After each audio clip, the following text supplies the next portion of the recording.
Bien, bonjour Marie-Hélène, bonjour à toutes et à tous. Je m'appelle Pascal Guiton, je suis professeur d'informatique à l'Université de Bordeaux. Professeur d'informatique, ça signifie que je suis à la fois enseignant et chercheur, donc je donne des cours d'informatique à l'université. Et puis, je mène des activités de recherche, dont on va reparler tout à l'heure, au sein d'une équipe de recherche qui s'appelle POTIOC, qui est commune à l'université, au CNRS et à l'INRIA, l'INRIA étant l'organisme national de recherche publique dans le domaine des sciences numériques, comme par exemple l'INSERM peut l'être dans le domaine de la santé ou l'INRA dans le domaine de l'agronomie. Comme je l'ai dit précédemment, comme je suis à la fois enseignant-chercheur, il y a une intersection non vide entre mes enseignements et ma recherche. Et donc, dans tous les domaines de recherche que je mentionnerai dans la suite, eh bien, j'aurai eu des activités d'enseignement auprès des étudiants à l'université qui ont été associés. J'ai donné des cours de réalité virtuelle, de réalité augmentée, d'accessibilité, d'interaction. Tous ces éléments-là sont également présents dans mes activités d'enseignement, mais là, je vais les attaquer maintenant sur le côté plutôt recherche, en commençant par dire que ces différents thèmes de recherche que tu as listés, Marie-Hélène, ne sont pas des activités de recherche que je mène forcément tout le temps de front, mais plutôt des activités que j'ai pu mener au cours de ma carrière d'enseignant-chercheur, et en commençant par réalité virtuelle, réalité augmentée, et puis en terminant actuellement plutôt par accessibilité numérique. Donc l'ordre dans lequel nous allons l'évoquer maintenant correspond aussi à l'ordre dans lequel je les ai abordés moi personnellement dans mon activité de recherche, sachant que encore au préalable, j'avais travaillé également dans le domaine des réseaux, des protocoles de communication sur ce qui ne s'appelait pas encore Internet. Puis j'ai travaillé sur la synthèse d'images, comment calculer des images avec un ordinateur. Et de là, j'en suis arrivé à la réalité virtuelle et la réalité augmentée. Si vous voulez bien, je peux peut-être commencer par vous dire quelques mots sur ces deux notions, ces deux technologies que sont la réalité virtuelle et la réalité augmentée, dont nous entendons beaucoup parler depuis quelques temps, depuis quelques années, depuis 2-3 ans, grâce à l'arrivée de nouveaux matériels qui permettent de faire de la réalité augmentée à des coûts bien inférieurs à ce qui existait au préalable. Mais je tiens quand même d'abord à préciser que ces deux technos, que sont la réalité augmentée et la réalité virtuelle, sont des technologies qui existent depuis longtemps. La réalité augmentée a au moins une quarantaine d'années, la réalité virtuelle a au moins une trentaine d'années. Et donc, quand on lit aujourd'hui que ce sont des choses qui sont nées il y a 2 ans, ce sont bien sûr des erreurs, des approximations. Ce qui est juste nouveau, c'est que ces domaines s'élargissent à un grand public, ce qu'elles n'étaient pas au préalable. Donc, j'expliquerai pourquoi après. Donc, ce que je vous propose, c'est peut-être de commencer, et comme l'a dit Marie-Hélène, surtout n'hésitez pas à m'interrompre, à nous poser des questions en direct. Ce sera avec plaisir que j'essaierai d'y répondre. Commencer par définir finalement ce que sont ces deux domaines de la réalité virtuelle et la réalité augmentée. Donc, la réalité virtuelle a pour finalité de placer un utilisateur ou plusieurs utilisateurs dans ce qu'on appelle un environnement virtuel, donc qui va être représenté principalement par des images de synthèse, pour lui faire réaliser une certaine tâche dans cet environnement. L'idée, c'est de tromper le cerveau, en quelque sorte, si je puis dire, en lui donnant l'impression d'être dans un endroit où il n'est pas réellement. Exemple tout de suite, on va penser par exemple à des archéologues qui vont vouloir étudier un temple égyptien qui est détruit, mais sur lequel existent encore des traces, des gravures, des textes, et qui vont leur permettre finalement d'imaginer ce que pouvait être le temple en fonction de ces traces encore existantes. Donc, ce que vont faire les archéologues, eh bien, ils vont définir, ils vont décrire, on parle de modélisation en informatique, ce qu'était le temple à cette époque, en termes de forme, combien de salles, quelle hauteur, quelle largeur, en termes d'apparence, quelles étaient les couleurs des sols, les fresques, en termes d'éclairage, comment la lumière rentrait dans ces temples, puisque l'électricité n'existait pas, bien entendu. Et une fois qu'on a fait toute cette description, eh bien, on va pouvoir visualiser à l'aide d'images de synthèse et se promener virtuellement, naviguer virtuellement, c'est le terme qu'on utilise, dans ces salles. Donc là, vous voyez, vous avez accès à finalement des données qui sont inaccessibles parce que détruites par le temps et différentes raisons, et on va pouvoir quand même confronter des hypothèses d'archéologues, on va pouvoir valider des hypothèses, et puis in fine, en allant jusqu'au bout, une fois que les archéologues auront validé ce modèle 3D, eh bien, on pourrait par exemple le montrer à des touristes qui viendraient visiter le site réel. Voilà. Donc voilà un exemple dans lequel on voit bien qu'on on se transporte virtuellement dans une époque qui est révolue et qui nous permet d'accéder. Autre exemple qui est un peu symétrique, là j'ai parlé de se plonger dans le passé, puis plongeons-nous dans le futur, et maintenant je parlerai d'ingénieurs qui travaillent dans une entreprise qui fabrique des voitures, par exemple. Aujourd'hui, tous les constructeurs automobiles utilisent la réalité virtuelle pour concevoir leur nouvelle voiture.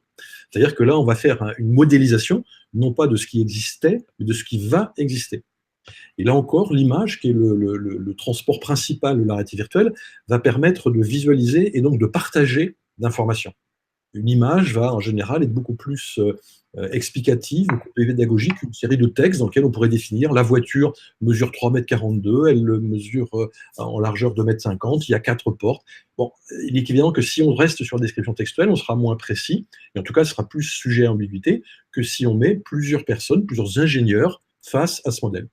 Et donc là, l'idée, ça ne va pas être de valider les hypothèses du passé, mais plutôt de valider les différentes hypothèses de construction, de conception du véhicule, et de retenir finalement celle qui est la meilleure, qui plaira le plus aux utilisateurs, qui sera la plus simple à fabriquer, la moins coûteuse, la plus robuste, etc. etc.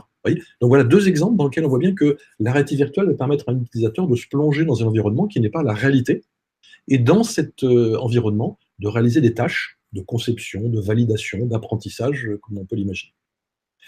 Je termine par cette rapide définition de la réalité virtuelle en disant qu'il y a 2 notions qui sont fondamentales pour parler de réalité virtuelle. D'une part, la notion d'immersion. L'immersion, c'est ce que j'évoquais tout à l'heure quand je disais qu'il faut tromper le cerveau. Si on vous montre des images de synthèse, mais qu'elles sont d'une qualité tellement mauvaise ou tellement saccadée que vous n'y croyez pas, on ne parlera pas d'immersion. Si par contre, en voyant ces images, donc avec une qualité suffisante et puis un matériel suffisant, eh bien, on aura immersion et vous serez vraiment transporté. Donc l'immersion est la première condition nécessaire, mais elle n'est pas suffisante. La deuxième condition étant la notion d'interaction. Et on en parlera tout à l'heure, Marie-Hélène, quand nous parlerons de la notion d'IHM, d'interaction humain-machine. Ça signifie quoi, interaction? Ça signifie que si on se contente de naviguer dans un environnement virtuel, on ne parle pas véritablement de réalité virtuelle.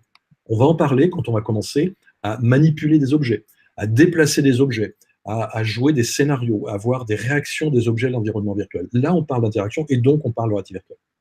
En clair, et je termine sur ce point-là, sur cette première notion de réalité virtuelle, immersion et interaction sont obligatoires. Et vous savez qu'aujourd'hui, justement, on parle beaucoup de réalité virtuelle simplement quand on parle de ce qu'on devrait plutôt qualifier de cinéma à 360 degrés, de visualisation à 360 degrés. Ce n'est pas la réalité virtuelle. Et quand je dis ça, il n'y a aucune notion de jugement, et c'est absolument pas péjoratif. La visualisation à 360 degrés que nous offrent maintenant un certain nombre de lecteurs, de matériel, est très intéressante et très utile. Simplement, on ne peut pas parler de réalité virtuelle parce qu'il n'y a pas d'interaction. La seule liberté, en quelque sorte, qu'a l'utilisateur, c'est de tourner la tête dans tous les sens, de regarder en haut autour de lui, mais il ne peut pas intervenir, il ne peut pas déplacer un objet, il ne peut pas aller voir plus loin, il reste dans une espèce de dôme à 360 degrés. Voilà. Donc ça, c'est ce qui est pour de la réalité virtuelle. D'accord? Donc, Marianne, tu voulais intervenir?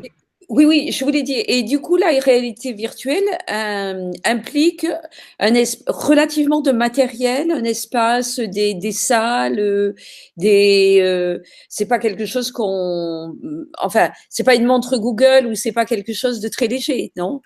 Absolument. Et ta question est d'autant plus pertinente que justement, je terminerai en montrant que dans certains cas qualifiés de virtuel, on n'y est pas à cause du matériel.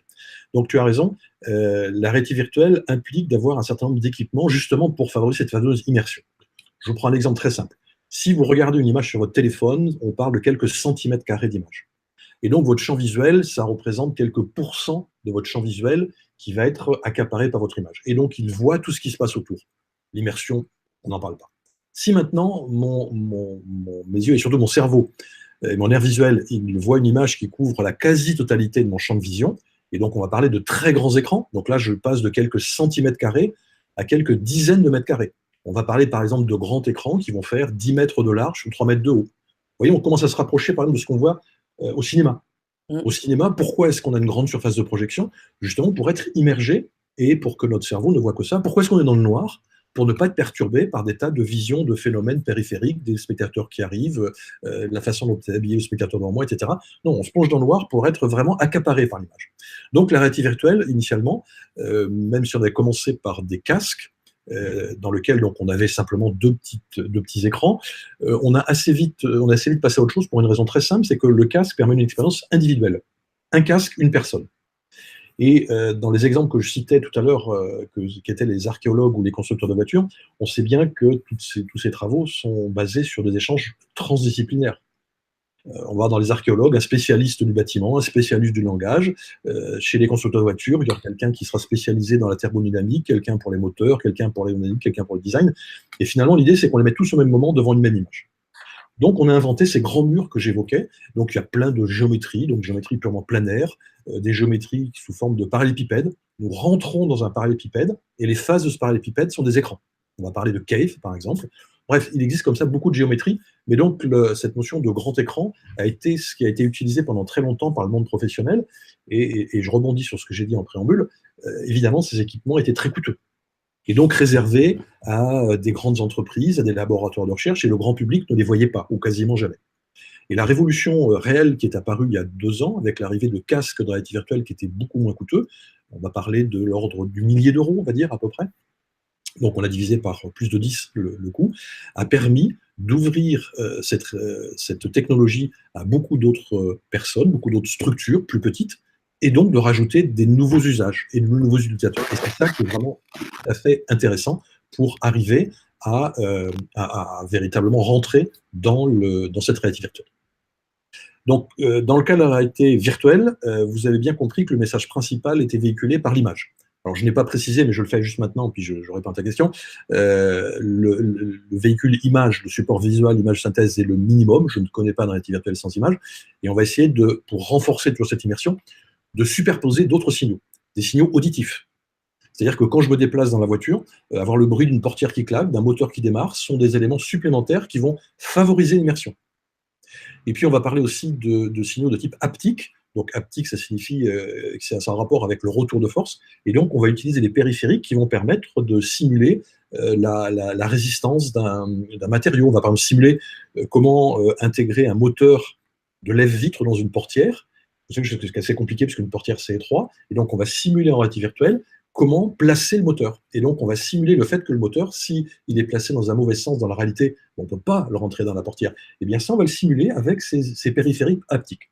Donc voilà, on était dans des signaux visuels, haptiques, sonores, qui étaient des éléments de synthèse, calculés par l'ordinateur. Dans la réalité augmentée, on change complètement de paradigme. Là, on va se trouver dans la vraie vie, dans la réalité. Et ce que l'on va faire, c'est qu'on va superposer à notre perception naturelle, qu'elle soit visuelle, auditive, haptique, on va superposer des signaux qui, eux, seront calculés par l'ordinateur, qui seront numériques. Exemple, je suis dans une pièce où je vois avec mes vrais yeux les vrais objets. Si j'utilise des lunettes, un vidéoprojecteur qui me superpose des informations supplémentaires, alors j'aurai ce qu'on appelle une vision augmentée. Et donc, cette vision augmentée, elle peut être... comment dire, elle peut avoir des cibles qui sont très différentes. Si, par exemple, je suis en train de visiter un site, on pourrait imaginer, si je reprends mon exemple archéologique, je m'en sers de fil rouge, je suis sur un site où ne subsistent que les ruines d'un temple, donc je vois quelques pierres qui sont au ras du sol. On peut imaginer, et ça existe déjà, des systèmes qui vont me visualiser en superposition l'image de synthèse du temple tel qu'il était quand il a été construit.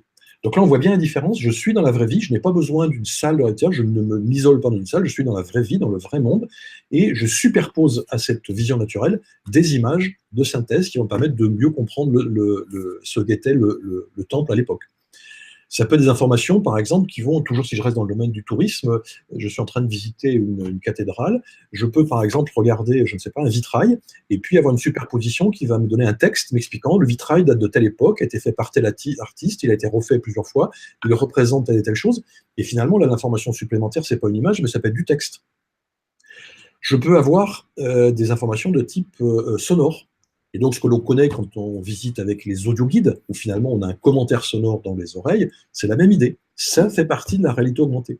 Donc finalement, la réalité augmentée, c'est la perception du monde qui nous entoure, auquel on rajoute des informations, principalement visuelles, parce que c'est quand même ça qui est le cœur de notre véhicule d'information par rapport à notre cerveau, et puis éventuellement sonore, haptique, etc. Donc, réalité virtuelle, on est dans une salle spécifique ou avec un équipement spécifique et puis on rajoute des images, on a des images synthèse qui simulent la réalité. Dans la réalité augmentée, nous sommes dans la réalité et nous l'enrichissons, nous l'augmentons avec des signaux supplémentaires. Voilà, c'est un peu ça la différence entre les deux. En fait, il y a des différences assez fondamentales que je vais reprendre. Je vais commencer d'abord par l'intersection. Qu'est-ce qui est commun? Et qu'est-ce qui fait que beaucoup de gens mélangent et parlent de réalité virtuelle augmentée en pensant que c'est la même chose alors que c'est vraiment deux choses différentes. Ce qui est commun, c'est justement le calcul des informations de synthèse. Les images de synthèse, on en trouve en réalité virtuelle, on en trouve en réalité augmentée. Donc, ce sont les mêmes algorithmes, les mêmes cartes graphiques, les mêmes programmes qui vont générer ces images de synthèse, si tu veux. Donc ça, c'est le point commun. La différence, c'est que dans un cas, les images de synthèse, c'est le cœur du véhicule de l'information, alors que dans notre cas, c'est juste un ajout. Et donc maintenant, pour répondre plus précisément à ta question, les applications sont différentes. Donc je parlais de conception en réalité virtuelle tout à l'heure. La réalité augmentée peut être utilisée en conception, mais elle va être plutôt, par exemple, en termes de fabrication. Si je reprends mon exemple fil rouge de la voiture, la réalité virtuelle va être utilisée plutôt en conception, et puis dans l'usine qui fabrique la voiture, et ça c'est des choses qui existent, c'est pas la science-fiction, on va avoir des systèmes de réalité augmentée qui vont projeter sur la chaîne de fabrication où les ouvriers fabriquent la voiture, sur une carrosserie de voiture, on va projeter l'emplacement exact où l'ouvrier doit percer le trou pour faire passer le câblage ou je ne sais quoi. Et donc, c'est quelque chose qui va être projeté. Et plutôt que d'avoir à lire une documentation en sachant que je dois le faire à 3 cm du haut, etc., à prendre des mesures, non, c'est projeté directement. Donc, on a une information supplémentaire. On est bien dans le domaine de la réalité augmentée. Et l'ouvrier, donc, va perforer juste au bon endroit. En termes de maintenance, même chose. On a des systèmes qui vont, lorsqu'on essaie de réparer un moteur, être capables de projeter, finalement, un espèce soit de mode d'emploi, et donc on va afficher sur la partie du moteur que l'on travaille un texte, donc sur un bout de tôle, il y aura le texte qui est la notice, et puis il va pointer du doigt l'endroit où il y a le boulon à desserrer, par exemple. Alors je le dis de façon très, très, très rapide et un peu superficielle, que je ne suis pas un spécialiste de la mécanique, mais vous voyez l'idée. Une autre analogie qui est très similaire, des chirurgiens utilisent la réalité augmentée aujourd'hui dans le cas d'opération. Comment? Eh bien, vous savez que quand on opère un patient, donc c'est en général une opération qui est, là encore, une fois je parle en termes de mon compétence, je ne suis pas chirurgien, mais c'est une opération qui consiste à se faire à l'intérieur du corps humain. Quand le patient est allongé sur la table d'opération, on ne voit pas, bien entendu, ses organes, une partie de son anatomie interne. Eh bien, on va être capable de projeter sur la surface du corps du patient des informations internes, comme par exemple un système veineux ou artériel. Et donc, dans le cas d'opérations, par exemple, du cerveau dans lequel on a besoin, ou du foie, dans lequel on a besoin de savoir quelles sont les structures anatomiques sur lesquelles il ne faut surtout pas tomber, eh bien, une superposition d'une image qui va être issue d'une IRM, d'un scanner ou de je ne sais quelle modalité qui aura été faite avant l'opération, permettra au chirurgien de savoir exactement où se trouve la veine, l'artère, la zone du cerveau dans laquelle il ne doit surtout pas intervenir avec un élément tranchant. Et donc, comme nous sommes tous différents, eh bien, cette personnalisation de l'opération sera facilitée par la réalité augmentée. Donc, on voit bien dans ces cas-là que l'idée, c'est que le chirurgien, finalement, dans ces cas-là, il a une espèce de vision qui lui permet de voir des choses que dans la vraie vie, il ne peut pas voir parce qu'à l'intérieur du corps du patient. Voilà, on est en plein cœur de la réalité augmentée. Comme je le disais tout à l'heure, la réalité virtuelle est basée sur 2 piliers, l'immersion et l'interaction avec l'utilisateur ou l'utilisatrice. Donc finalement, parler de réalité virtuelle sans interaction, ça n'a juste pas de sens. L'humain, et ce n'est pas un slogan, l'humain est au cœur du système. Tout ce qui est fait en réalité virtuelle, je le répète encore une fois, mais c'est vraiment le cœur, c'est pour tromper un cerveau.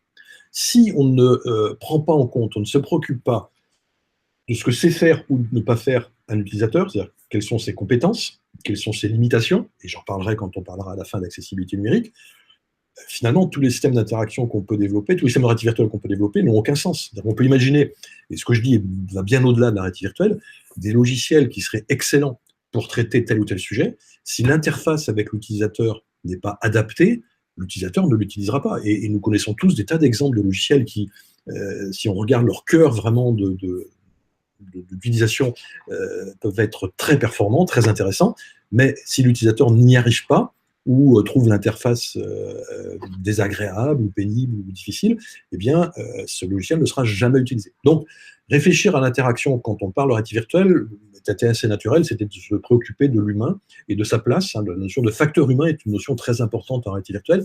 La réalité virtuelle, ce n'est pas une problématique d'informaticien, c'est une problématique d'informaticien, de cogniticien, d'ergonome, d'électronicien, de tas de gens finalement qui concourent à mettre l'humain, encore une fois, au cœur de la... Donc, voilà, le passage à l'interaction était naturel, puisqu'on s'est préoccupé très tôt de ces problématiques-là.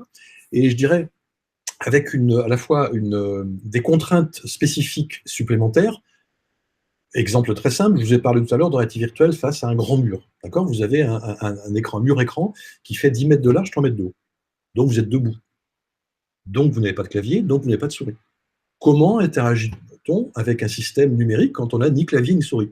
Voilà, c'est une question toute bête, mais qui est vraiment fondamentale. Autre illustration très simple. Quand nous utilisons nos ordinateurs, nous avons l'habitude de travailler dans un menu, dans un paradigme qui s'appelle le menu avec des menus déroulants et puis une souris. Ça, c'est assez simple. En général, notre menu il est placé en haut de notre écran et puis on le lit de gauche à droite dans notre culture. Maintenant, vous êtes face à 30 mètres carrés. L'endroit où vous mettez simplement le menu et les fonctionnalités, vous voyez que ça devient une vraie question. Parce que quand je regarde mon écran d'ordinateur, comme je suis en train de faire actuellement, je suis capable à la fois de regarder la caméra, puis de voir en même temps le menu de ma machine. Si je suis face à 30 mètres carrés, non, il va falloir que je tourne la tête, il va falloir que je me déplace, et donc finalement, je risque de casser l'immersion parce que je ne vois pas le menu à un moment donné. Et donc, une autre question toute simple qui est comment positionner un menu, comment interagir avec ce menu quand on est debout et qu'on n'a pas de périphérique. Vous voyez, ça devient des questions qui n'ont aucun sens dans l'informatique standard, classique, et qui là deviennent vraiment importantes. Donc en fait, nous avons travaillé sur ces sujets avec une contrainte qui était donc souvent des utilisateurs debout et puis des utilisateurs nombreux. Et donc on va parler d'interaction collaborative, où là encore on sort un peu du schéma classique, où on a un utilisateur, un logiciel de l'ordinateur. Là on va mettre les 3-4 ingénieurs, les 3-4 archéologues, et il faut que ces gens-là ils puissent interagir. Eh bien il faut développer des systèmes d'interaction qui sont adaptés à leurs besoins, à leurs compétences, et puis aux structures, aux contraintes matérielles qui sont spécifiques à la réalité virtuelle. Je reprends une troisième et dernière illustration maintenant, si je parle des casques, qui sont assez classiques. Mais le problème est le même. Lorsque vous mettez un casque de réalité virtuelle sur la tête, vous ne voyez plus vos mains, vous ne voyez plus votre corps, vous ne voyez que les images synthèse dans les petits afficheurs, et donc clavier-souris, ça n'a plus de sens parce que vous ne les voyez pas. Donc comment est-ce qu'on interagit lorsqu'on a un casque sur la tête? Il va falloir développer des systèmes spécifiques, avec des matériels spécifiques, avec des métaphores, c'est-à-dire des idées, des principes que l'on va implémenter dans l'IHM pour arriver à communiquer. Donc voilà pourquoi, si tu veux, la question d'interaction, elle est très proche, elle est inclue, elle est intersectant avec la réalité virtuelle. On ne peut pas faire de réalité virtuelle si on ne s'intéresse pas à l'interaction. C'est juste pas possible. D'accord. Et le glissement sémantique entre interface et interaction, il correspond à quelque chose de réel ou il me semble que dans le temps, on parlait plus d'interface que d'interaction. Alors, en fait, tu as raison, ces deux termes ont toujours coexisté. Alors, il y a de multiples définitions des interfaces d'interaction, donc je ne prétends pas détenir la seule, mais en tout cas, je veux dire celle que moi j'utilise pour que nous soyons cohérents et que nous parlions le même langage. C'est ce que j'explique à mes étudiants en début de cours. Je leur explique, voilà, moi, les définitions que je vais utiliser dans mon cours, c'est ça. Je ne dis pas que ce sont les seules, je ne dis pas que ce sont les meilleures, mais c'est celles que je vais utiliser de façon à ce qu'on se comprenne au moins dans ce cours et qu'on ait un langage commun. Donc, on va faire la même chose maintenant. Donc, en fait, dans mon esprit, la notion d'interface est souvent reliée, véritablement, on revient à l'étymologie du terme, à une notion de couche, si tu veux, qui se situe à l'interface, je suis désolé de réutiliser mes mots, entre le monde numérique et le monde physique. En clair, quand je suis dans le monde réel, j'utilise un clavier. Ce clavier, c'est un objet réel, donc je le considère dans le monde réel. Mais en même temps, ce clavier, il va être capable de saisir des caractères, des signaux, qui vont rentrer dans le monde numérique pour piloter mon logiciel. Donc un clavier, si tu veux, c'est à l'interface entre le monde réel et le monde numérique. Symétriquement, si je considère un écran, c'est un vrai objet du vrai monde réel, il en fait partie. Mais, symétriquement, c'est lui qui reçoit les signaux électriques qui vont faire qu'il va allumer tel ou tel pixel et fait que nous nous voyons ce soir, que nous lisons des textes. Et donc un écran, c'est quelque chose qui se situe à l'interface entre ce monde réel et ce monde numérique. Donc la notion d'interface, je la considère vraiment comme étant la frontière entre ces deux mondes, numériques et réels. Si maintenant je parle d'interaction, l'interaction pour moi c'est quelque chose qui est plus global, qui va englober finalement à la fois les interfaces et les périphériques matériels que je viens d'évoquer, mais aussi la façon de les utiliser. Si je prends une souris, qui est clairement une interface matérielle, d'entrée de saisie d'informations, la souris, je peux l'utiliser dans Word, par exemple, lorsque je fais un traitement de texte. Et l'utilisation de ma souris, la métaphore qui est derrière, c'est que lorsque je déplace ma souris sur un plan, sur la table, sur le tapis sur lequel elle est posée, c'est un plan en 2 dimensions, x, y. Et finalement, les déplacements de ma souris, c'est ce qui pilote le déplacement de mon curseur à l'écran. D'accord? Donc on dit qu'on a une association, en anglais on parle de mapping, qui est un déplacement planaire sur un plan correspond à un déplacement planaire du curseur sur l'écran. Et puis, quand j'ai bien travaillé le soir, j'arrive à la maison, je suis fatigué, j'ai envie de me détendre, je vais jouer à un jeu, et la même souris sur le même ordinateur utilisera une métaphore complètement différente. Et je vais pouvoir me déplacer dans un monde en 3D avec la même souris. Et là, on voit que la souris qui continue à se déplacer, elle, en 2D, me permet de me déplacer dans mon logiciel en 3D. Donc on voit bien qu'il y a une interaction différente et pourtant l'interface matérielle n'a pas changé. Donc c'est juste une illustration un petit peu rapide, un petit peu grossière, mais c'est pour donner l'idée que à partir de même dispositifs matériels, de même périphériques d'interaction, on peut choisir des modes d'interaction différents. Et donc, une des choses qu'on va faire en réalité virtuelle, c'est de s'intéresser à ces modes d'interaction qu'on va inventer pour être capable d'interagir avec nos systèmes, que ce soit en réalité virtuelle ou pas d'ailleurs. C'est un grand débat qui agite bien sûr la communauté de recherche, mais bien au-delà de la communauté de recherche. Et donc, je suppose que vous avez tous entendu ou lu que, effectivement, l'ère du clavier-souris s'est terminée, qu'on va le remplacer par autre chose. Bon, moi, je ne crois pas du tout à ça. Je suis persuadé que le clavier et la souris vont rester pendant longtemps des périphériques très utiles pour beaucoup de gens, pour beaucoup d'applications. Donc, je ne crois pas une seconde que ces périphériques disparaissent à court, moyen terme. Je n'y crois pas du tout.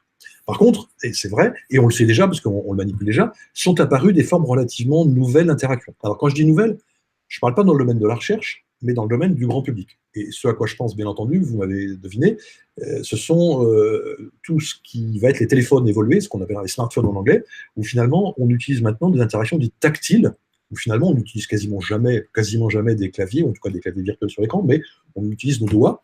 Et avec des gestes de nos doigts, eh bien, on va piloter ces téléphones pour passer un coup de fil, pour consulter notre agenda, pour regarder une image, agrandir une image. Donc, il y a tout un mode d'interaction qui a été popularisé avec l'arrivée de ces smartphones, et notamment l'iPhone, qui a été un des facteurs accélérants, même si ces techniques-là sont connues depuis très longtemps dans le monde de la recherche. Et juste une illustration pour vous en convaincre, rappelez-vous, nous avons tous, par exemple, utilisé ou commandé des billets SNCF sur des bornes tactiles bien avant que les smartphones soient dans nos poches. Nous utilisions déjà des interfaces tactiles, simplement c'était moins popularisé, on en parlait moins, et puis c'était pas dans notre poche. Mais voilà, c'est juste pour illustrer le fait que ça existe depuis longtemps. Bon. Donc, ce nouveau mode d'interaction pour le grand public est apparu donc avec les smartphones et a permis de développer finalement des capacités d'interaction différentes, puisque on a, grâce à ces gestes que j'évoquais tout à l'heure, été capable finalement de piloter un ordinateur, alors qu'il y a encore 10 ans, il était strictement impossible de piloter un ordinateur du commerce avec des choses tactiles. On était absolument obligé de passer par clavier-souris. Et donc ça, c'est une première évolution. Et puis, si je continue toujours sur ces interactions tactiles, dans un premier temps, elles ont été utilisées d'une façon, là encore, 2D, planaire. Les choses principales que l'on va faire sur un smartphone, comme je le disais tout à l'heure, ça va être de cliquer pour lancer un programme, pour choisir un paramètre plutôt qu'une autre. On va bouger, faire un mouvement linéaire pour changer un réglage, un paramètre. Et puis des gestes, peut-être avec 2 doigts, par exemple, si je veux agrandir une fenêtre. Vous voyez, c'est le genre de choses qu'on pratique régulièrement. La plupart du temps, le geste donc, se fait en 2D, et les données qu'on manipule sont elles-mêmes 2D. La photo, elle est en 2D, c'est quelque chose de planaire. Et puis, des choses que l'on sait faire maintenant, c'est d'interagir en 3D, et on parlera d'interaction 3D. Alors, l'interaction 3D, ça peut s'entendre de 2 façons différentes. J'interagis avec des données qui sont en 3D. Et donc, par exemple, avec le même geste, je peux non pas simplement augmenter la taille de mon image, zoomer, dézoomer, mais je peux imaginer, si j'ai une sphère sur mon smartphone, faire tourner la sphère avec un geste de rotation. Donc, vous voyez, j'ai un geste en 3D, et puis je fais tourner une information qui, elle, est en 3D. Ma sphère, ça n'est pas uniquement du 2D, c'est un modèle 3D derrière. Donc, cette notion d'interaction 3D qui est plus récente s'utilise également de plus en plus, et sur les tablettes, notamment, parce que j'ai parlé des smartphones jusqu'à présent. Et donc, dans le domaine des jeux, par exemple, eh bien, on a des jeux dans lesquels on a une notion d'interaction 3D qui se fait. Et ça, c'est pour la partie plus grand public, mais bien entendu, l'interaction 3D sont des choses qu'on utilise depuis longtemps dans le domaine de la recherche en réalité virtuelle, puisque quand je parlais de mes ingénieurs voitures ou de mes archéologues tout à l'heure, le modèle de la voiture ou le modèle du temple était en 3 dimensions. Et donc l'interaction avec des données tridimensionnelles est quelque chose qui est très ancien et que tous les gens qui font la CAO, par exemple, de la conception assistée par ordinateur, manipulent depuis là encore des dizaines d'années. Donc c'est des choses qui existent dans le monde professionnel, dans des applications spécialisées, et puis qui sont en train petit à petit d'arriver dans le grand public. C'est ça qui est intéressant, de voir de nouveaux usages, de nouveaux utilisateurs. C'est quelque chose qui est passionnant. Alors, tu as raison, il faut parler d'interaction vocale. Donc là, si je commence par un très très très bref historique, c'est une technologie qui existe depuis très longtemps. Là encore, c'est plusieurs dizaines d'années que l'on sait faire ce genre de choses. Initialement, ça a été développé notamment par la société IBM, et une des premières applications, si ce n'est la première application, c'était de favoriser la saisie de texte. Autrefois, l'informatique n'était pas interactive qu'on le connaît aujourd'hui, et donc il était nécessaire de saisir des chaînes de caractères, des mots, etc., pour piloter un ordinateur. Il n'y avait pas de clavier et de souris dans l'informatique au début. D'accord? Et donc, on utilisait des interactions qui étaient principalement textuelles, des lignes de commande, hein, qui subsistent encore dans le monde professionnel, mais ça, c'était une des premières raisons. Puis la deuxième raison, c'est qu'il fallait saisir, puisque les ordinateurs servaient à faire de la comptabilité, à faire du traitement de texte, et donc il fallait saisir du texte. Et donc, c'était les raisons qui ont initialisé finalement cette création. Et donc, assez rapidement, on a développé des systèmes qui permettaient de reconnaître la voix d'une opératrice, parce que c'était souvent un métier qui était réservé aux femmes ou cantonné aux femmes, il faut le dire dans les deux sens. Et donc, on allait être capable de reconnaître ce que disait l'opératrice et de saisir le texte. Dans un premier temps, c'était sur des langages, sur des vocabulaires très courts. On donnait quelques mots qui étaient par exemple des mots de commande, ouvrir fichier, fermer fichier, sauvegarder, etc., etc. Et donc le logiciel était capable de reconnaître en analysant le spectre vocal. Donc il y avait un micro, on récupérait un flux sonore et ce flux était analysé par un logiciel et on y reconnaissait des mots-clés. Donc voilà, le principe, il est issu de ce mécanisme-là. Et puis, comme tu l'as dit, aujourd'hui, c'est devenu quelque chose de complètement banal. Et sur nos smartphones, nous avons tous des capacités de commande vocale pour, par exemple, gérer ma boîte à lettres. Je peux décider de lui dire supprimer, supprimer, enregistrer. Et ça marche plutôt bien. Alors, les limitations principales et les contraintes, c'est que si je suis dans un environnement très calme, si je suis chez moi le soir et qu'il n'y a personne autour de moi qui fait du bruit, si la télé ne hurle pas, mon système marche dans quasi 100% des cas.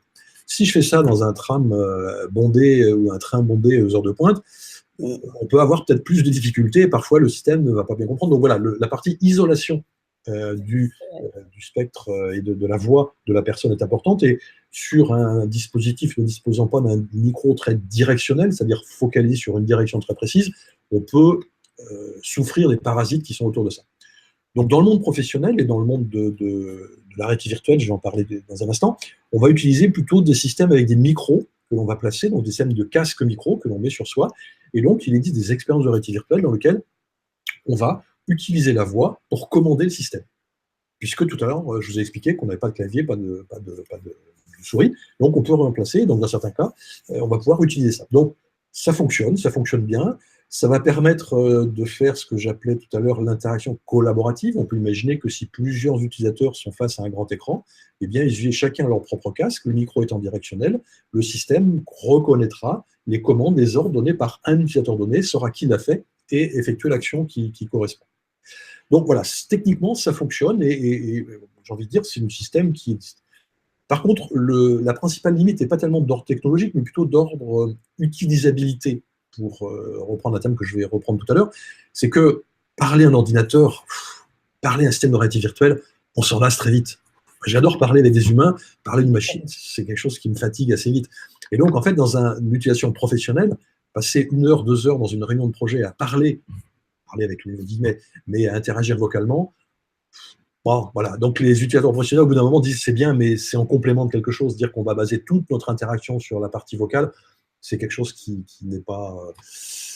Qui est un on ne peut pas imaginer. Oui, on en voit les limites. C'est ça, exactement. Oui, tout à fait. Alors, par contre, juste pour terminer sur ce point de commande vocale, et j'en reparlerai tout à l'heure quand on prend l'accessibilité, dans certains contextes particuliers, d'utilisateurs qui ont par exemple des difficultés d'ordre moteur à utiliser un clavier, une souris, eh bien la commande vocale, dans certains cas, peut être l'unique modalité pour interagir. Oui. Et dans le cas de personnes en situation de handicap, la commande vocale est quelque chose qui est très utilisé, qui est très efficace, parce que là, par contre, il n'y a pas d'alternative. Donc là, il n'y a pas de notion de je préférais faire autre chose. Non, c'est la seule façon. Donc les gens sont très motivés, très engagés et arrivent à le faire très efficacement, le pilotage de à peu près n'importe quel système logiciel. Je pensais à ça, mais on va revenir sur cette question d'accessibilité. Pour terminer sur la commande vocale, tu dis effectivement que ça existe depuis longtemps, ce qui est vrai, mais c'est vrai qu'on voit que ça a fait des progrès extraordinaires parce que je me rappelle, il y a une dizaine ou une quinzaine d'années entre comment le peu de mots et on riait même des systèmes vocaux, la façon de la transformation des phrases. Et maintenant, la pertinence de ces systèmes, ça a été fulgurant. Là. Tout à fait. Il y a des progrès complètement impressionnants.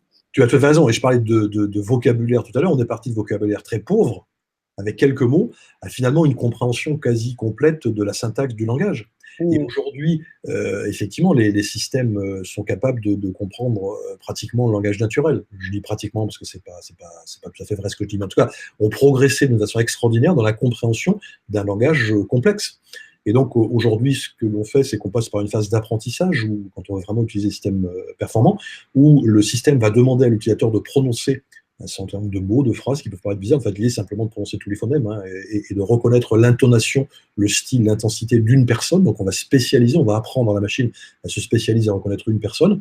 Et après cette phase d'apprentissage, les performances derrière sont vraiment remarquables. Tu as raison. Donc, je disais que je reprends ce que j'ai évoqué tout à l'heure, ça va beaucoup mieux, merci, qui est que tout ce qui est interaction tactile sur les tablettes et les smartphones, je crois que c'est ça quand même, La le révolution. grand public et la révolution. Hein, encore une fois, ça existait depuis longtemps, mais là, il y a vraiment une acceptation très rapide, parce que si on regarde véritablement quand ça a commencé, c'est quelques années. Et en fait, on est passé de très peu d'utilisation tactile à tout le monde aujourd'hui, en tout cas tous les gens qui possèdent un téléphone portable, savent utiliser ça, et j'ai envie de dire que c'est quelque chose qui est presque devenu de l'inné acquis chez les enfants, qui vont très naturellement utiliser ça. On l'a tous vu autour de nous. Donc voilà, je crois que c'est ce mode d'interaction qui aujourd'hui est celui qui s'est imposé le plus vite et le plus largement, et qui était complètement inconnu il y a moins d'une dizaine d'années. Donc je crois que c'est ça, même si d'un point de vue, encore une fois, scientifique, technique, il n'y a pas vraiment de défi, enfin on savait faire ça depuis longtemps, mais en termes d'adoption par le grand public, je crois que c'est vraiment ça. Et, Vraiment, ouais. et si je me projette, et si tu me reposais la question dans 5 ou 10 ou 15 ans, peut-être que la réponse sera ce qu'on appelle les interfaces cerveau-ordinateur, sur lesquelles je vais m'arrêter quelques instants. Donc en anglais, on va parler de Brain Computer Interface, BCI. Alors je voudrais en parler, pourquoi? Parce qu'on en entend beaucoup parler dans les médias, souvent pour y lire des bêtises. Alors, en deux mots, de quoi s'agit-il? La notion d'interface cerveau-ordinateur est finalement assez simple à comprendre. Lorsque je fais un geste, lorsque je bouge ma main, par exemple, pour appuyer mon discours comme je suis en train de le faire, ce geste de mon bras, il est impulsé, il est piloté par une activité cérébrale qui va commander mes muscles, mes os, pour arriver à se mettre dans une certaine position. Cette activité cérébrale, elle est basée sur un certain nombre d'échanges de signaux électriques. Je n'irai pas plus loin parce que je ne suis pas un neuroscientifique et je ne veux pas dire de bêtises, mais j'ai compris en les écoutant qu'il y avait un certain nombre d'échanges dans nos synapses, nos neurones, d'échanges de signaux électriques. Donc une activité, finalement, est résultante d'activités électriques, et puis inversement en provoque d'autres. Et donc l'idée, c'est de se dire, si on est capable de mesurer une partie de ces activités électriques, peut-être qu'on pourrait reconnaître ce qu'une personne est en train de faire ou de vouloir faire à un moment donné. La façon de le faire, comme on ne sait pas, je recommence, comme on ne veut pas, en tout cas dans notre pays, aller voir ce qui se passe à l'intérieur du cerveau, je vous expliquerai pourquoi je suis revenu sur le mot juste après, on va mesurer ce qui se passe à la surface de mon cerveau, puisque ces signaux électriques, ils vont diffuser. Et donc, on va placer des électrodes sur la surface de la tête d'une personne, et c'est un système que nous connaissons tous, au moins on en a entendu parler, ça s'appelle un électroencéphalogramme dans le domaine médical, où finalement on va mesurer des potentiels électriques en plaçant des électrodes à certains points bien précis sur la surface du crâne d'un patient. Et donc on va recueillir un certain nombre de potentiels électriques, et l'idée dans ces interfaces cerveau-ordinateur, c'est d'essayer de reconnaître dans ces signaux électriques que l'on mesure des signaux qui représentent une activité, une certaine activité. On va chercher ce qu'on appelle des motifs, des patterns en anglais, qui vont correspondre au fait d'activer une main, de fermer un œil, de parler, etc. Alors, ça s'explique très simplement, mais en fait, c'est très compliqué. Pourquoi? D'une part, parce que notre cerveau, à un moment donné, il ne fait jamais une seule activité. Il fait beaucoup d'activités. Ensuite, parce que la même activité ne conduit pas toujours aux mêmes activités électriques pour la même personne à plusieurs moments différents. Donc en fait, ce que je suis en train de dire, c'est que l'idée est assez simple, mais la réalisation est extrêmement complexe. Arriver à reconnaître dans la multitude d'activités électriques qui se déroulent dans mon cerveau à un moment donné ce qui correspond à une activité, c'est quelque chose qui est très compliqué. Donc il faut faire appel d'abord à des connaissances neuroscientifiques sur quelles sont ces activités, comment on les reconnaît. Et il va faire appel à des connaissances en traitement du signal, c'est-à-dire la science qui va permettre d'extraire de signaux très bruts, très complexes, quelques parties, quelques motifs vraiment utiles. Et puis enfin, d'un point de vue informatique, comment on va exploiter tout ça? Alors, pourquoi est-ce que je disais qu'il y a beaucoup de bêtises qui sont écrites sur ce sujet? Parce que, comme je viens de l'expliquer, c'est très compliqué. Et aujourd'hui, les chercheurs qui travaillent sur ce sujet, il y en a beaucoup, eh bien, travaillent très bien, travaillent beaucoup, mais le taux de réussite sur la cobaye quelconque de ces systèmes-là est très inférieur à la moyenne. Donc, quand on lit qu'on est capable de lire dans la pensée des gens, qu'on est capable de vider la mémoire d'une personne, de faire commander par la pensée n'importe quel objet, ben voilà, c'est juste de la mauvaise science-fiction, parce qu'on n'y est pas encore. Peut-être qu'un jour, on y arrivera sur une certaine partie, dans la partie commande, pilotage, mais lire dans les pensées et faire la transmission de pensée de cette façon-là, là, je pense qu'on est très, très, très loin et que bon, c'est encore une fois la mauvaise science-fiction. Donc, il ne s'agit pas de critiquer ça. Moi, je pense que c'est quelque chose d'intéressant et de prometteur, et j'en parlerai là aussi dans le domaine de l'accessibilité numérique tout à l'heure, mais aujourd'hui, il y a encore énormément de travail à faire, et donc les systèmes existants, eh bien, les gens travaillent d'une part en amont sur ces traitements de signaux pour aller mieux les extraire, mieux comprendre comment fonctionne notre cerveau, ou une partie de notre cerveau, et puis aussi sur la partie apprentissage. Une des choses qui est les plus frustrantes avec ces systèmes, c'est que je vais mettre un casque de réalité virtuelle, d'interface cerveau-ordinateur, de BCI, je vais essayer de me concentrer, puis de faire des gestes, et puis il ne se passe rien. Et je n'ai pas de retour, je n'ai pas de feedback, et je ne sais pas ce que je dois faire. Donc, je vais me concentrer mieux, mais ça veut dire quoi, me concentrer mieux? Il faut que je fasse un mouvement. Bref, on n'a pas de retour. Et donc, il y a un certain nombre de chercheurs qui travaillent sur des systèmes d'apprentissage, puisque, comme à peu près toutes les fonctionnalités physiologiques, eh bien, on va apprendre de la même façon qu'on a appris à parler, qu'on a appris à marcher, on peut apprendre à se concentrer sur certaines activités. Et donc, il faut développer des systèmes d'apprentissage, et c'est un domaine de recherche qui est très prometteur, sur lesquels travaillent beaucoup d'équipes aujourd'hui. Dire, Marie-Hélène, c'est qu'effectivement, on entend souvent, ou on lit souvent, l'expression une bonne interface, une interface conviviale. Alors pourquoi je souris? Parce que convivial, si on reprend l'étymologie du terme, ça signifie plaisir à partager le pain, à partager le repas avec des gens. Donc autant je trouve un repas convivial avec des copains, avec la famille, autant la convivialité avec un ordinateur, moi personnellement, je n'ai jamais reçu. Pour moi, un ordinateur, c'est une machine, point barre. Donc voilà, mais mis à part ce petit détail terminologique, non, en fait, ce que je voulais juste dire sur ce sujet, c'est que lorsque l'on veut qualifier une interface, comparer les interfaces entre elles, spécifier une interface à développer, il faut utiliser des critères qui soient rigoureux, qui soient précis. Et la notion de convivialité est tout sauf ça.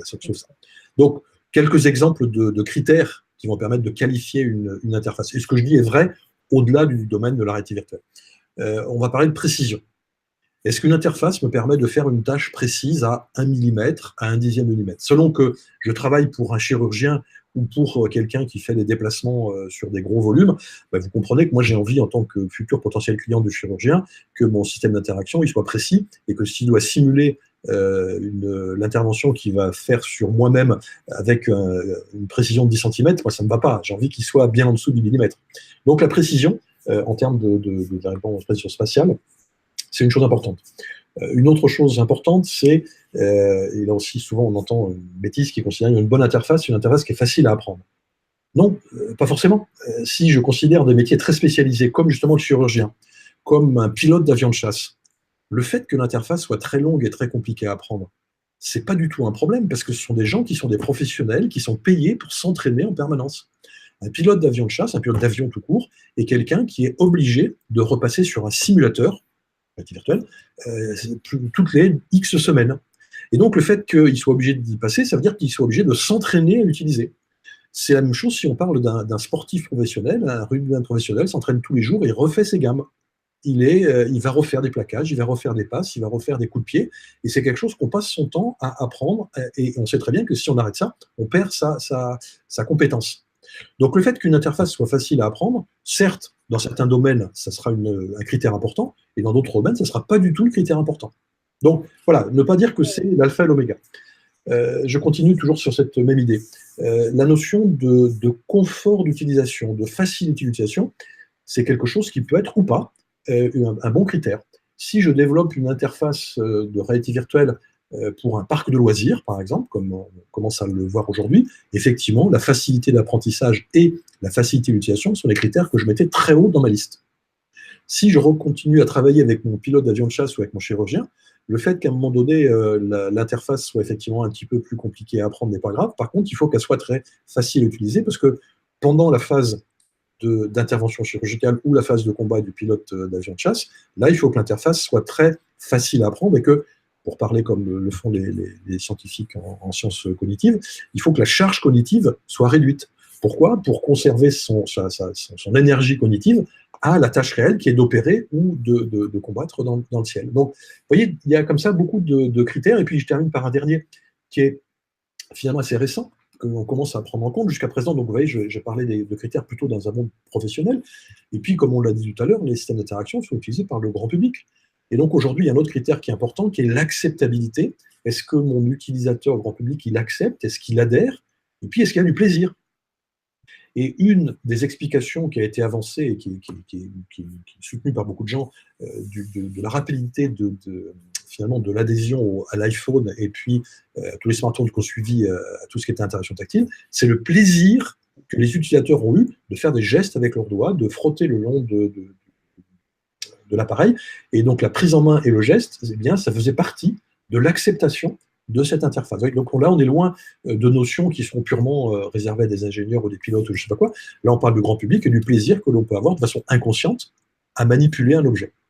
Oui, donc voilà quelques exemples de critères qui font que ne parlez plus d'interface conviviale, ça ne veut rien dire, mais parler d'interface précise, facile à apprendre, facile à utiliser, agréable à utiliser. Voilà, ça, ce sont des vrais critères avec lesquels on va pouvoir spécifier une interface pour la développer, la comparer quand on en a plusieurs, et finalement la décrire précisément. Tout à fait. Donc, en fait, la notion d'accessibilité numérique est une notion qui est relativement peu connue quand on parle d'accessibilité dans n'importe quel cercle. La première chose à laquelle on pense, c'est l'accessibilité plutôt des bâtiments et des transports. Donc, quand on parle d'accessibilité pour des personnes en situation de handicap, eh bien, on va penser à des rampes qui vont permettre d'accéder à une personne qui circule avec une chaise roulante, de pouvoir accéder plutôt que par un escalier où elle est bloquée. On va parler de taille de porte par lesquelles on va pouvoir rentrer. Donc, souvent, l'accessibilité, dans un premier niveau, est réduite à cette compréhension-là. Est-ce que le bâtiment est accessible? Est-ce que le bus est accessible? Et donc, ce sont des problèmes qui sont absolument fondamentaux, sur lesquels, effectivement, si on veut lutter contre l'exclusion, puisque souvent, les problèmes liés au handicap sont des sources de discrimination, de la même façon que le sexe, la religion, l'orientation politique.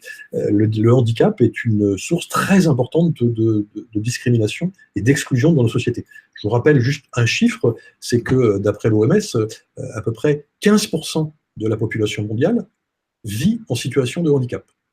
Et le deuxième et dernier chiffre, c'est que dans les pays riches dans lesquels l'espérance de vie est supérieure à 70 ans, nous vivrons tous en moyenne au moins 8 ans de notre vie en situation de handicap. Donc, c'est pas juste un petit problème, et l'argument du nombre n'est bien sûr pas le seul. Il n'y aurait encore moins de personnes sur handicap, il faudrait quand même s'en occuper. Mais ce que je veux dire, c'est que ce n'est pas juste un problème qui est lointain de nous. Nous avons tous autour de nous, et nous vivons tous à un moment donné en situation de handicap. Si j'enlève mes lunettes, je suis en situation de handicap parce que je ne vais pas voir mon écran et je vais voir ce qui s'écrit sur le pad pendant que je parle. Donc, et puis avec l'âge, j'entends de moins en moins bien, etc. etc. Bon, donc, la situation de handicap, c'est quelque chose qui est très, très connu, et la notion d'accessibilité, c'est quelque chose qui est principalement perçu pour les transports et puis le bâtiment. Et ce sont des vrais problèmes et il faut lutter. Et vous savez que dans notre pays, on a la chance d'avoir des lois qui ont été passées, notamment la dernière en 2005, qui rend obligatoire pour les bâtiments publics ces activités. Maintenant, si je prends le monde numérique, dans lequel nous sommes tous plongés, et je ne dis pas ça parce que je suis professeur d'informatique, c'est une réalité, dans nos vies professionnelles, nos vies privées, nous sommes tous confrontés à un moment donné à l'informatique, nous l'utilisons dans nos vies privées pour voyager, pour les réseaux sociaux, pour des tas de choses, et puis dans nos vies professionnelles, nous utilisons tous des ordinateurs, quel que soit notre métier aujourd'hui. Donc, ce monde numérique, et je crois qu'il faudra qu'on arrête de parler de monde numérique, parce qu'en fait, le monde est devenu numérique, donc le monde numérique est le monde normal, le monde réel, eh bien, il faut savoir qu'il y a également beaucoup, beaucoup d'obstacles pour que des personnes en situation de handicap puissent y accéder. Alors, quand on dit ça, la première chose à laquelle on pense, ce sont les handicaps sensoriels, donc touchant nos sens, et donc une personne qui va être déficiente visuelle ou aveugle, eh bien, naturellement, ne verra pas un écran et donc aura beaucoup de mal, ou le percevra mal, ou le percevra partiellement, et donc aura beaucoup de mal à utiliser un ordinateur, tout simplement parce qu'elle ne pourra pas détecter les images, lire les textes. Une personne déficiente auditive ou sourde, eh bien, aura par exemple du mal, n'entendra pas du tout une vidéo, et donc l'accès à YouTube ou à n'importe quel autre lecteur de vidéo qu'on utilise très couramment, eh bien, lui sera étrangère parce qu'elle n'entendra pas ce qui se dira. Alors, on a fait apparaître des sous-titres, etc., et j'en parlerai parce que je pense que ça va dans le bon sens, mais il y a encore comme ça beaucoup de systèmes, ou simplement une alerte du système disant le bip que nous entendons de temps en temps, on ne l'entend pas. Donc là, j'ai parlé des handicaps d'origine sensorielle. Si je parle de handicaps d'origine moteur, donc des gens qui vont avoir des problèmes de motricité, donc à déplacer leurs mains, avoir ce qu'on appelle une motricité fine, donc difficulté, inconfort, fatigue, douleur, voire impossibilité, s'il n'y a pas du tout de mobilité, ne pourront pas ou pourront mal utiliser un clavier ou une souris. Et donc, sans clavier, sans souris, je reviens à ce que j'ai dit tout à l'heure, il est très difficile, si on n'a pas mis en place un certain nombre de stratégies pour les compenser, d'accéder, et donc on est exclu du monde numérique. Dans d'autres cas, je te coupe, pour certaines personnes âgées, c'est au contraire les interfaces tactiles qui posent problème, parce que quand il y a un mouvement de la main, eh ben, c'est le côté… Tu as tout à fait raison. Et donc, le handicap moteur empêchera d'accès au monde numérique, et c'est quelque chose qui est très excluant. Et donc là, j'ai parlé de handicap d'origine sensorielle, de handicap d'origine moteur, et puis n'oublions pas, même si c'est ce qu'on qualifie souvent de handicap invisible, des troubles que l'on ne voit pas, hein, quelqu'un qui est sur une chaise roulante, quelqu'un qui a une canne blanche, on le voit, on le perçoit tout de suite dans la société. Par contre, quelqu'un qui va souffrir de troubles de l'attention, de troubles de la mémoire, de la gestion des émotions, peut parfaitement passer inaperçu. Et autour de nous, nous avons tous des gens qui ne souhaitent pas faire apparaître cette situation de handicap, qui souffrent de ces problèmes-là. Et donc là, dans le domaine de l'informatique, eh bien, ce sont des gens qui vont avoir des difficultés à suivre une vidéo en restant attentif, qui vont avoir du mal à soutenir le regard en face à face d'une personne comme on est en train de le faire aujourd'hui, qui vont avoir du mal à suivre l'enchaînement dans des pages web avec beaucoup de menus, avec beaucoup d'informations qui clignotent, des couleurs, et donc ils seront exclus. Donc ça, on ne le perçoit pas aussi facilement, mais ce handicap-là est au moins, si ce n'est plus nombreux, et plus courant que les deux premières sortes. Donc il n'y a pas de jugement de classement de valeur, hein, surtout pas. Mais il s'agit de dire que quand on en parle, il faut bien regarder tout le spectre. Et donc, encore une fois, plus de 15% de la population, et ce chiffre est sûrement une borne inférieure, parce que les recensements sont en général assez compliqués à faire. Encore une fois, toutes les personnes situationnaires ne souhaitent pas le déclarer. Donc, ça touche beaucoup d'entre nous. Et donc, encore une fois, avec le vieillissement que tu rappelais, nous serons tous, à un moment donné, en situation de handicap. Et donc, pourquoi je parle de tout ça? Parce que finalement, ce monde numérique, qui a offert des potentialités, qui apporte des bénéfices, et quelquefois aussi au détriment de coûts et de risques. Je ne dis pas que tout est parfait dans le monde numérique, mais on en exclut les gens en situation de handicap qui sont déjà exclus de toute une participation à la vie sociale. Et donc, en fait, en faisant ça, plutôt que de leur apporter les bénéfices, on ne fait que renforcer leur exclusion et renforcer leur manque d'autodétermination, hein, qui est un mot important, qui consiste à dire une personne en situation de handicap peut arriver à faire un certain nombre de choses en se faisant aider. Une personne aveugle va pouvoir se faire guider, une personne en chaise roulante va pouvoir se faire porter, mais c'est au détriment de son autonomisation. On fait appel à quelqu'un, on n'est pas indépendant. Si je suis tout seul chez moi dans mon appart, je ne peux pas faire ça.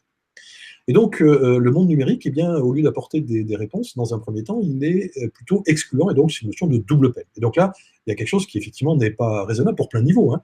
Bon, d'abord parce que d'un point de vue sociétal, vivre dans une société qui n'est pas inclusive et qui exclut des gens, c'est quelque chose qui n'est pas satisfaisant individuellement. Et donc, lutter pour faire que nous vivions dans une société inclusive, ce n'est pas de la pitié, ce n'est pas des bons sentiments, c'est juste vivre une société où la diversité puisse s'exprimer. Ça semble déjà un bon argument. Mais il y en a beaucoup d'autres. Si maintenant je passe d'un point de vue beaucoup plus pragmatique et économique, si je travaille dans une société de logiciels, qui édite des logiciels, si je travaille dans une société, elles ont toutes des sites web, que j'exclus a priori déjà 15% de mes clients potentiels, on voit tout de suite que j'ai une perte de chiffre d'affaires qui est absolument terrible. Et donc finalement, l'argument qu'il faut donner aux entreprises qui n'ont pas encore réalisé ça, c'est de dire qu'elles se privent d'une partie de leurs clients potentiels, leurs revenus potentiels, de leur nombre de visiteurs de leur site web potentiel, et c'est juste, c'est contre-productif. Et donc finalement, le coût, parce que ça aura un coût de développer des applications logicielles ou des sites web qui soient accessibles, il sera très souvent contrebalancé par les bénéfices qu'on aura, d'abord directement en termes de clients, et puis, et c'est quelque chose qui devient le plus important, en termes d'image. La notion de e-image, électronique image, c'est le terme anglais, je n'aime pas trop, mais de réputation numérique, c'est quelque chose qui devient de plus en plus important. Et donc, dans certains pays, on commence à voir des pratiques de type boycott d'une société ou d'un site web parce qu'elle n'est pas accessible numériquement. Donc cette pression-là, qui est une pression parfois un peu, il y a du positif et du négatif, mais en même temps, on sait bien que dans la société, il faut parfois lutter pour faire avancer un certain nombre de causes. Donc cette notion d'amélioration d'image et de ne pas être de la même façon qu'on le voit actuellement avec la notion de greenwashing, aujourd'hui, toutes les entreprises vont nous expliquer qu'elles respectent un certain nombre de concepts pour le développement durable. Bon, d'une part parce qu'elles y croient, je ne vais pas mettre de leur mauvaise volonté, leur bonne volonté en cause, mais aussi parce que si elles ne le font pas, elles sont pointées du doigt, elles peuvent être blacklistées à l'extrême. Donc ça, c'est une deuxième motivation. Et puis la troisième, qui est aussi, là encore, il faut en passer par là, qui est la notion de contrainte juridique et légale. De la même façon qu'il y a un certain nombre de causes qui ont avancé parce que les lois ont obligé, donc il y a eu, comme je le rappelais, un certain nombre de lois dans notre pays, et puis au niveau mondial, il y a des règlements qui vont dans ce sens-là, eh bien, il y a une volonté croissante de la part de notre pays, de l'Union européenne, de mettre des pressions pour rendre obligatoire l'accessibilité numérique des sites web pour commencer et des logiciels. Donc au niveau français, il existe ce qu'on appelle le RGAA, le Règlement général d'accessibilité des administrations, dans lequel la loi donc impose aux sites web publics une accessibilité. Alors, la loi l'impose, malheureusement, le résultat n'est loin d'être à la hauteur des attentes de la loi, mais en tout cas, voilà, c'est une première démarche et la situation s'améliore. Donc on est très loin d'avoir fini, il y a encore beaucoup de travail, mais on a avancé.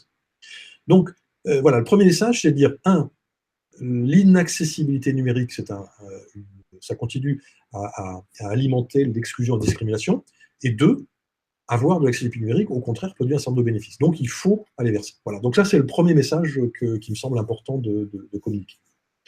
Alors, Marie-Hélène, tu faisais référence à un cours tout à l'heure. Le cours en question, c'est un MOOC, donc un outil en ligne ouvert gratuitement, qui est disponible sur une plateforme qui s'appelle FUN, France Université Numérique, qui est la plateforme du ministère de l'Enseignement supérieur et de la Recherche.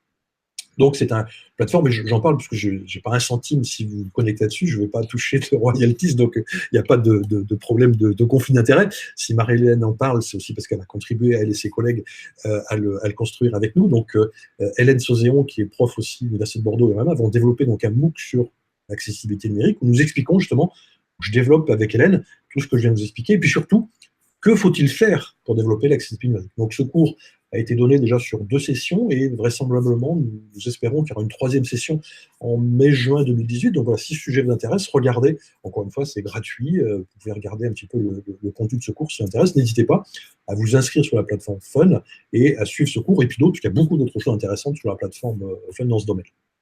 Alors, juste avant de rentrer peut-être un tout petit peu plus dans le détail de recherche, un dernier mot un peu général. En fait, il existe aujourd'hui beaucoup de réponses techniques permettant de favoriser l'accessibilité numérique. Nous avons tous aujourd'hui sur tous nos ordinateurs des fonctions d'accessibilité numérique. Le problème, c'est que nous l'ignorons tous. Oui.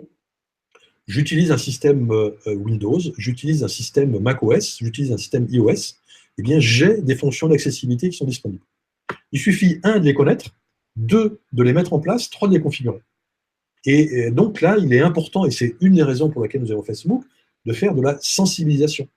Savoir que les fonctions existent, où on les trouve et comment on les configure, c'est fondamental.